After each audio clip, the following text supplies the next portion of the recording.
Hi, everyone. This is Rico Figliolini, host of Peachtree Corners Life, the podcast that covers everything about Peachtree Corners here in the great state of Georgia.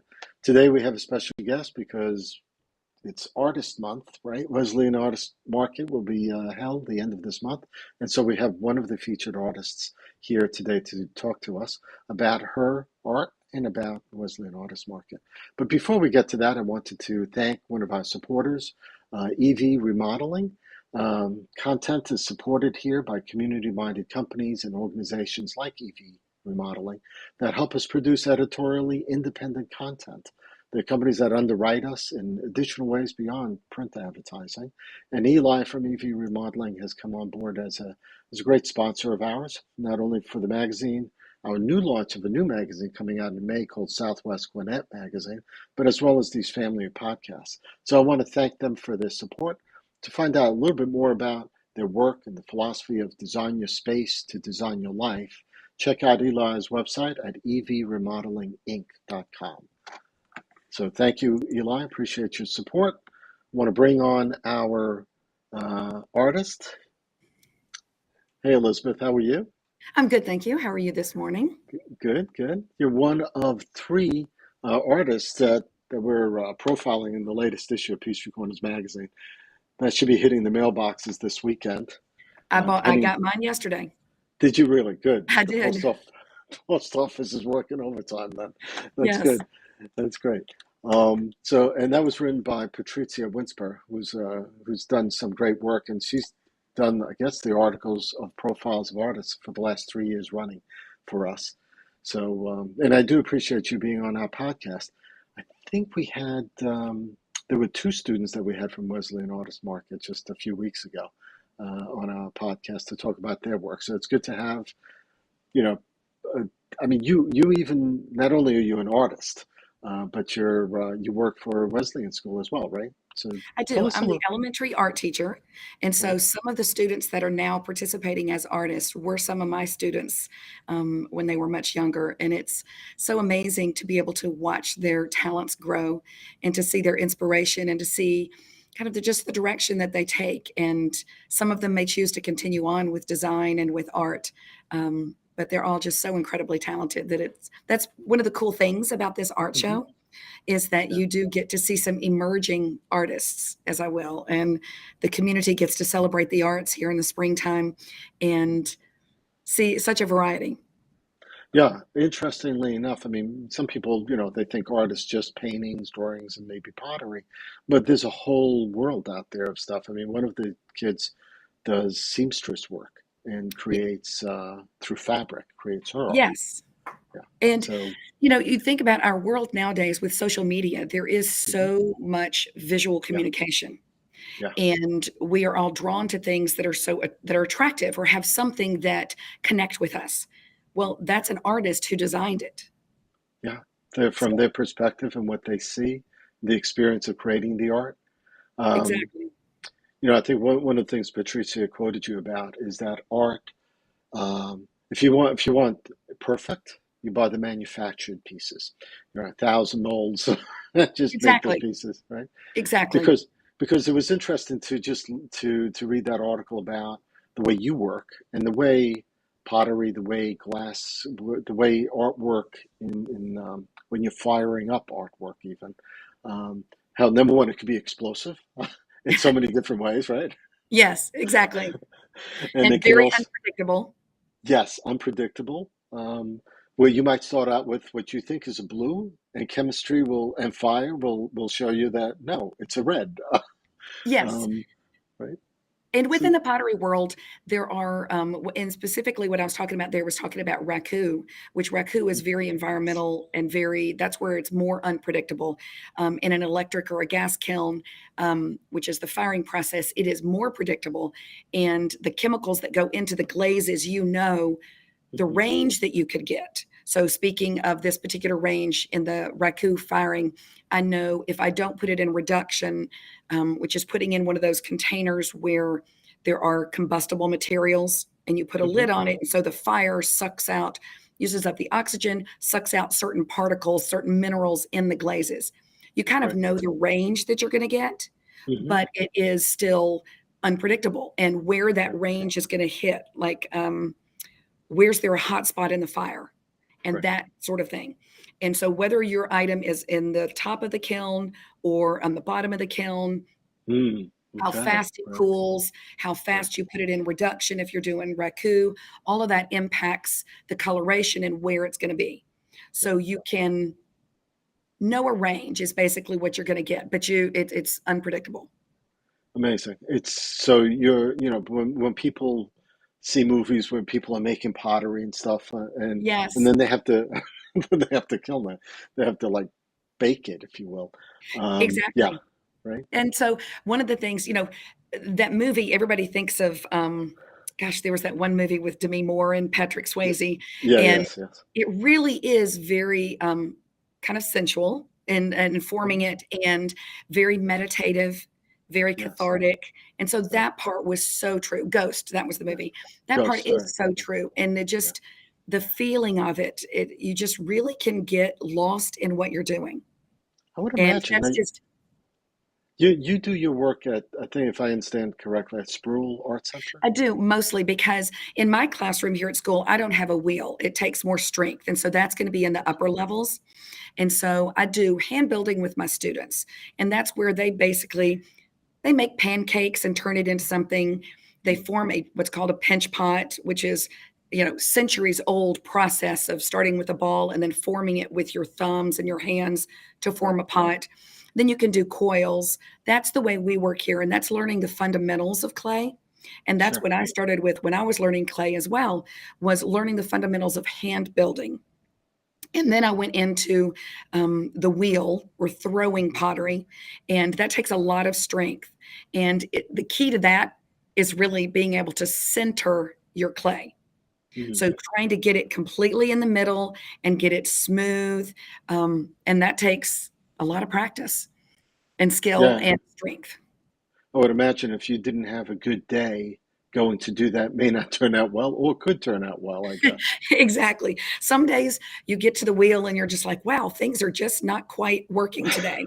And then other Yeah, days you do something and you're forming it, and in 15 minutes you get a beautiful yeah. pot and you're like, wow, I've You got the know, feel today. So I think anyone with a passion, whether it's sports or it's art, when they're at that plate or they're on that field or they're at that seat creating something, um, if it's not your day, it's not your day, right? To be able to exactly. create what you need.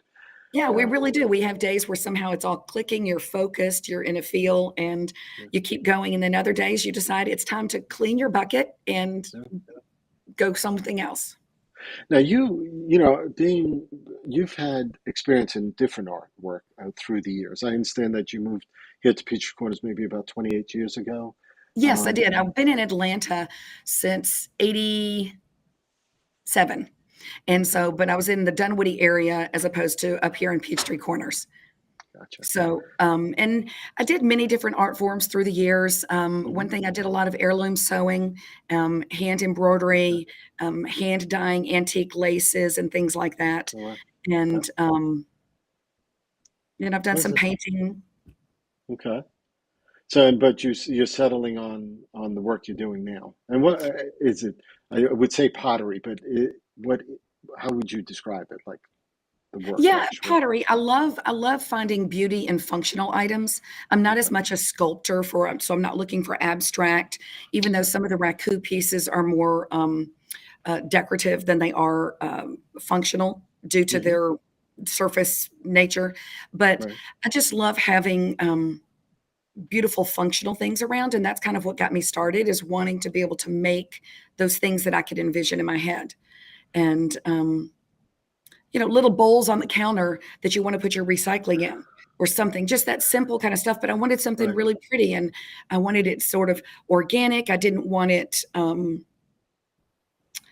commercial. I wanted to Hmm. kind of come up Hmm. with the vision, the size, the color, the texture, all of that I wanted on my own. So is it fair to say you get your inspiration from everyday life, or is there I do. I specific really get things? most of my inspiration probably from nature. Okay. I'm very much an outdoor kind of person and just love, the beautiful colors that we find in nature, birds.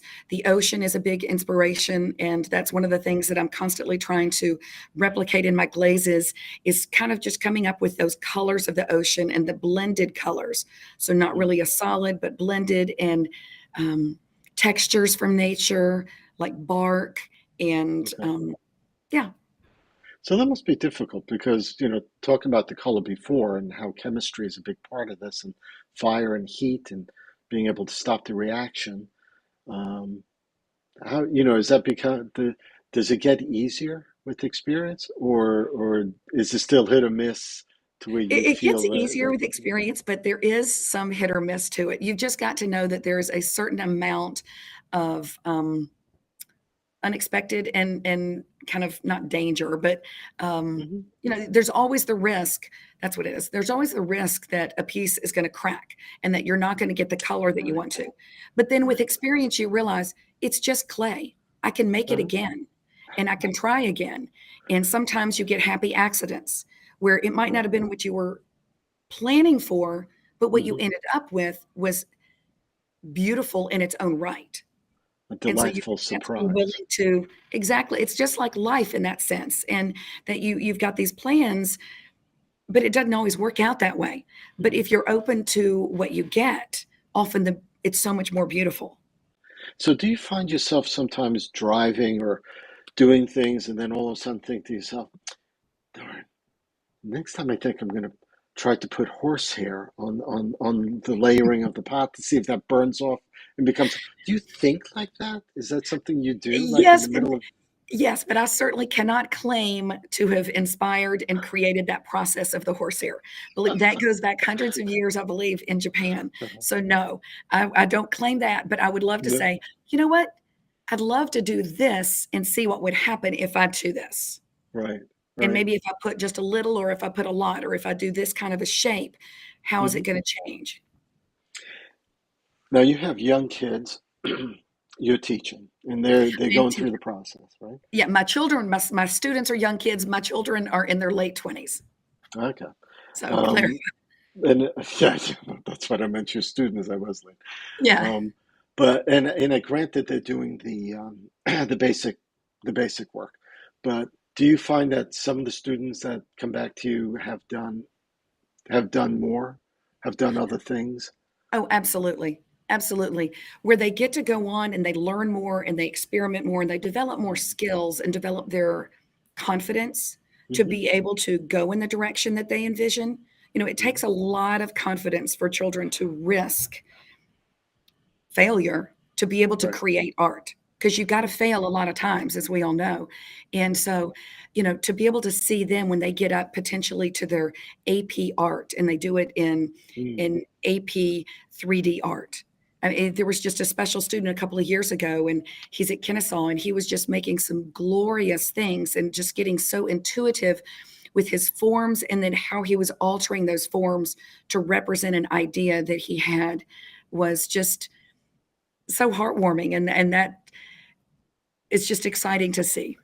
So as a teacher, do you find some of them coming back or sharing things with you Oh, that, absolutely. I follow oh, some on Instagram and to okay. see what they're doing. I've got a little student now that was always enamored with birds, and Uh-huh. she's gonna be a participating artist in the show, and she has got some beautiful pieces showing birds, and now she's doing them not in a traditional sense, but she's got her own view on how she's presenting them. And that's what an Hmm. artist does, is sees things differently and helps other people see things in a different way through their art.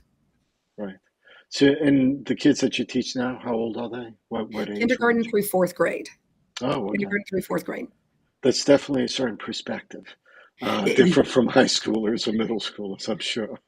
yeah, in some of the ways they're more free, but Okay, then that's what I as mean. Yeah, yeah, and then, they have no problem painting horses blue and doing all sorts of right, things, right. and, but then as they do get a little bit more 4th grade, that's when the inhibitions and the insecurities Mm, of comparison to fellow students comes in. right. So that's when they start to withdraw a little bit. But my goal as the teacher is hopefully to give them skills and Hmm. confidence and courage to be able to work through that, to be able Hmm. to get past that fear of failure and realize It's just paper, it's just ink, it's just pottery and clay. And that's And how, I'm going to learn. you know what? I think also as they get older, I mean, it's been speaking to my daughter, lady. She's a psych master, so we sit down, we talk for an hour sometimes about stuff, and we talk about how when you're younger, you see things much differently than an older person because an older person has so many years of experience, and also years on the of a perspective, right? Which is a lot different than younger people. Younger people see things very differently, I think. Because they're on that other end of life, right? Yeah. And um, and so sometimes, so I have a young son that also writes, and sometimes they don't want to share this stuff because it's just like, well, what are you going to think about it? What are you going to think about me reading this?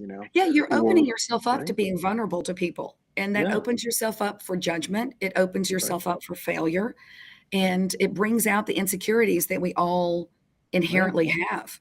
Yeah, because art is personal, right? I mean, you do Absolutely. something, and I'm sure you pour your heart into something, and then you want to show it. And then as an artist, you might be listening, stepping back and listening to different people looking at it, and maybe they're not knowing you're around, and they will have different perspectives. And I'm sure, have you heard anything that you could share that would be one of those surprising moments where someone said something about your artwork that, you know, My goodness. Well, I will say this. My students are just some of my best cheerleaders. When they good. come to the artist market and they see Hmm. my work, they're just like, "Oh, Miss Abels, you're just so good." And that's just so heartwarming because in my mind, when I look at some of the pieces, I might see the imperfections that I wish weren't there. Mm. And so, they're wonderful. So if you ever are having a bad day, just pull the young students out, and they're going to remind you that you're kind of a rock star in a way. Um, so I don't, Yeah, your West, inspiration. yeah, and they're just, they're also going to tell you the truth sometimes that you don't necessarily want to hear, but Yes. they're wonderful, and that's just one of the blessings of what I do. I can't think of a time when I was like a eavesdropping, or rather able to hear that. Hmm. Um, That's fine. I but mean, sometimes that happens. When you were young and you went to school, I mean, what did you study in college, for example? Was it art? I mean, what did No, you it was study? not art. It was actually communication and sociology. So I was planning on going into Oh, broadcasting. So I oh, worked on wow. a television show and the news program some, and Hmm. then I just ended up. I guess I chickened out, and I wasn't willing to go off and move to a really small market, really small Mm. town, and kind of be on my own quite at that point. So Okay. life has a way of bringing things differently. And so through my children, I ended up getting my teaching degree. And that's what brought me kind of back full circle. And that's why I said, Hmm. even in the article, that I think of myself more as a creator Hmm. because I'm not a formally trained artist, Okay. which many of the greatest artists around and throughout history were not formally taught. That's So right. there's a lot to be said for the experience of trial and error. And I've I had guess some great teachers and inspirational people along the way. I guess if we talk about like centuries ago, like the Renaissance, I mean, there were workshops. People became apprentices to famous artists, and they would learn that way. Exactly. I mean, different now. You go to school, they teach you. You go through these classes and levels, and they teach you different materials, different mediums that you use. Um, So I they don't can know. teach you, your education can teach you the technical aspect, and Right. it can teach you, I guess, skills and things like that, but it doesn't Hmm. teach the heart and the passion That's for right. what it takes Yeah. to really be able to communicate through your art Yeah. something that's unique to you. Yeah. You The know? film school is like that. I think you could go and you learn the technical aspects of how to shoot something, then you at least can know what rules to break, right? And Yes. then, and if you have that passion and you have a great reel, then you're going to be able to make it somewhere maybe. Yeah. But sometimes it's luck too, right? It's the where you put yourself out and how much you put yourself out. To get that praise or that judgmental. I mean, people are going to judge your art one way or Yeah. another. It does help to have a little bit of success early on, a little bit of that, because it does, Yeah. it just emboldens you to keep going in that direction and to keep trying. And if the door is slammed a few too many times, you really have to dig deep to find that resilience to keep going. That's right. That's right. I'm sure. So, how long have you been doing the Wesleyan Artist Market itself, Well, as a participating participating? artist, I think about 6 years. Okay. Actually, when I came to Wesleyan School, Uh-huh. 24 years ago, I guess, when my son first started at Wesleyan School, I was familiar with an art show in another city. And I brought kind of my vision of trying to create an art show for Wesleyan. And Okay.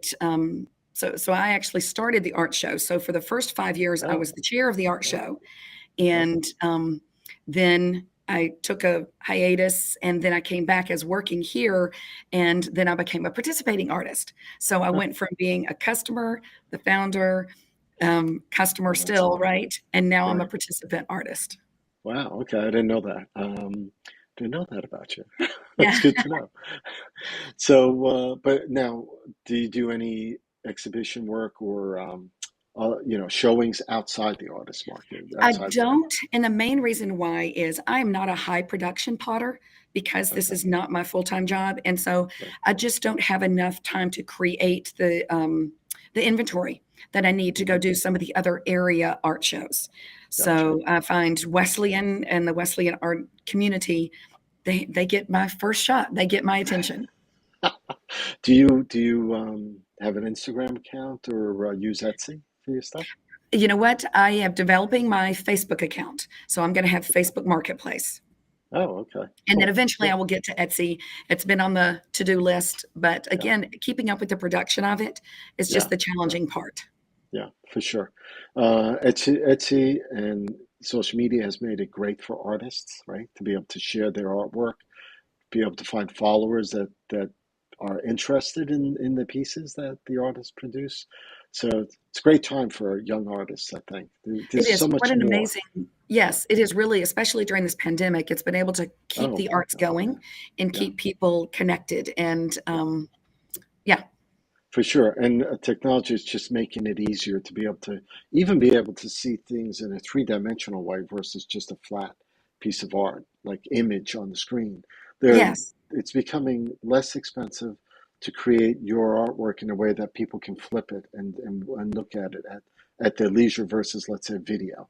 Yes. Um, so just a lot of good technology out there making it better for artists to be able to share their work. Um, so it's kind of cool that way. Wanted to ask you, as far as when, okay, because you do what you do, when you go shopping and you're going out at other, we're not talking about flea markets or art festivals and stuff, but just normal shopping.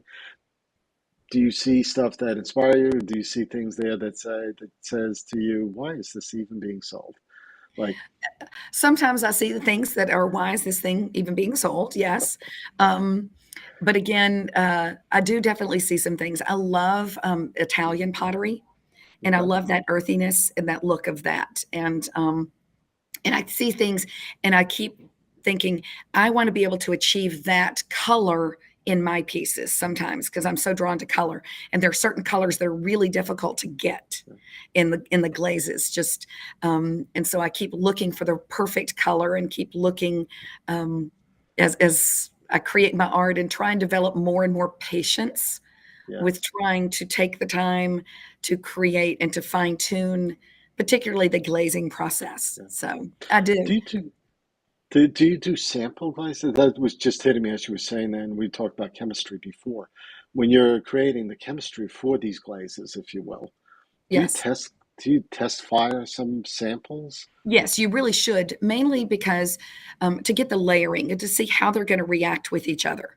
Yeah. And so that is important. So you make little tiles that you are able Okay. to do that, knowing that it's going to be a little bit different, but you try and Right. create these little ridged tiles that are going to give you the vertical effect to so Right. you know if it's going to run or is it going to break and things like that. All right. Cool. Um, I just want to ask you some other questions to tie things up a little bit that I normally ask my interviewees. I did this with the students. Just some quick questions like, what's your favorite or most inspirational place in Peachtree Corners or in In general? in Peachtree Corners, my favorite inspirational place, I would kind of say my backyard. I've got beautiful trees and I've got like, beautiful azaleas and the birds. I do love taking walks, and we're blessed here to have so many parks, which is Yeah. wonderful. But in my neighborhood, we have a park down along the river, and that's Oh, just always nice. so inspiring. I can almost feel the people that walked on those grounds, 200 years ago along the river. Hmm. And yeah, For sure. What is your favorite book or my movie? favorite, gosh, I will say, modern Or day book would probably Where the Crawdads Sing was a good one. okay. Redeeming Love is a pretty amazing one. And then kind of more of a classic, To Kill a Mockingbird. To go back Ah, and read that as an adult. yes, yes. And there's also the audio version, which Sissy Spacek narrated, Oh, which okay. really Yeah, brings a flavor to it, which is pretty cool. So I like that one. yeah. The kids have read that. Obviously, it's a classic book for reading in English class, and Yes. seen the movie. But to Um, come back and read it years later and to really yes, get the nuance, that's pretty. yeah, yeah. Especially the original version versus I think there's several versions of it, but as far as edited versions, removing Yeah. words and stuff. The Yeah, original version really does make a difference to read it in that language. it does. Um, And to think about it in the light of what's happening current day. yeah, It's for just, sure, for yeah, sure. What wouldn't you do without? I would not do without, of course, family doesn't count, but family and Right, my right. animals, Okay, right? My animals. I wouldn't do without creating of some sort. okay, okay. And you're I think you said before you're a cat person And dogs. I'm just an and animal dogs. person. Oh, Yeah. okay, okay. Yeah, I'd have a menagerie if I could. What's your favorite food? My favorite food, gosh, I don't guess French fries is a good option. Um, Yes. no, not allowed to say that. Uh, I Extra would say, fries, please. Yes. yeah, really. Vegetables. Oh, okay, Yeah, cool. I love vegetables. All right. And last question is, if you had a superpower, what would that be? Oh, to be able to, gosh, I thought about that one other time, and then I'm on the spot, trying to figure it out. Uh, Yeah, it's hard. You have Superman, you have Spider-Man, you have all the and I'm thinking, see, the first traditional thing that came to my heroes. mind was to be able to create, to bring peace, Ah, but that's not the same okay. kind of superpower that we're thinking. So, No, no, no. yeah, Just I don't know reading that minds and I wouldn't want to read minds. I know that part. Um, would not want to read minds. So it'd that's fine. be maybe to stretch and morph into any shape you want. There you go. That's very artistic, actually, Yeah, when you think yeah, about it. yeah. All right, we've been talking to Elizabeth Abels, teacher and student in a way of life and artist that's going to be at the Wesleyan Artist Market. So tell us how we can find out more about the artist market. Where can we find you there if we come visit and all that, or how can people follow you if that's the case? Even So for following me, I am on Facebook Marketplace, okay, and then I am on Instagram. Just I think Elizabeth Abels. Um, cool. Now, the Wesleyan Artist Market is on the campus, the beautiful campus here in Peachtree Corners, and it's going to be open on Friday, April 29th from 10 to 7, and then on Saturday from 10 to 3, I believe. And there'll be about 70 plus professional artists as well as student artists. There'll be food trucks. It'll be a wonderful celebration of the arts, and there's a variety of art styles, mediums, price Hmm. ranges, you name it. And the artists have got to be present, and it's not reproductions. It's got to be original art. And Okay, so it's a wonderful opportunity to meet the artist, to learn more about their process and what their inspiration was, and to really be able to connect in a personal way with what you want to bring into your home. And I think that's what makes this show special, because you can go to a gallery, but this way you get to see the artist and speak to them. And bringing art into your home is a personal thing. It's going to be a yeah, part of your life for a long time. And yeah, so to know the reason why the artist created it and helps you to connect, and it becomes part of your family. It's yeah, just part of your visual family. yeah. for So, sure.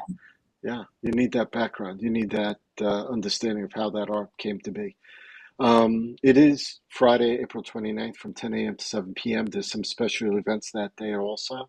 yes, Um, Handcrafted coffees and gourmet baked goods for sale all day long. Even. So feel yes. free, right? There's a pizza on the quad at 3 p.m. So, It's free parking. It's in right, the big gymnasium. It's in the right. center of the, campus, Hmm. so you can get to it from many different directions. There'll be a lot of signs. There'll be a lot of people directing you there, and, it's Well, just a great celebration. We're praying for good weather because that's always important, but, yes, sure. yeah. Well, to find out, just Google Wesleyan Artist Market or go to livingandpeachtreecorners.com or Google, search them on Instagram because you can follow them there as well. Thank you, Elizabeth. I appreciate you taking your time with us and sharing a little bit about, what makes art for you. Well, Good. thank you very much for spotlighting the artist market and for including me and giving me the opportunity to kind of talk about why I do what I do and why I Yeah, love what I'm doing. And yeah, and yeah. bringing art to Peachtree Corners. This was fun.